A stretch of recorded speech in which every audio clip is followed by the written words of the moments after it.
Kailan lang mapa-explain mo sa pulong sa inyo. Matingala ka lang wala ka pa nauman. Yung explanation, nagtuo na. Yani, sinipayan nila sa komentary nung kung ang tao mabasa sa Biblia, para lang siya mangitan sa mali lahat sa Biblia. Hindi siya mapaklasa sa matura. Pero kung ang tao ablis sa iyo na kasi yung magbasa sa Biblia, yan yung makita ang matura. So gani ang sinin sa Ginoo, bisan may pagtuo na kamo, sinin sa atong leksyon sa Bible. Nga may pagtuo na kamo, bisan gamay sa liso sa bustasa, sinin sa Ginoo. Anong sinin sa Ginoo, makapabalin ka mo sa bukid, padulong sa atag, tubig lang na. Yan na.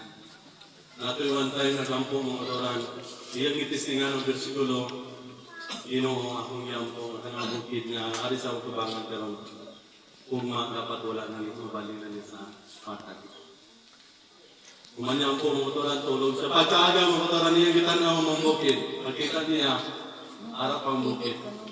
Sinisa sa niyang sarili, tama gini, hindi mabalik. Gaan po siya to, pero likod siya una-una, hindi mabalik, bakit posible hindi mabalik.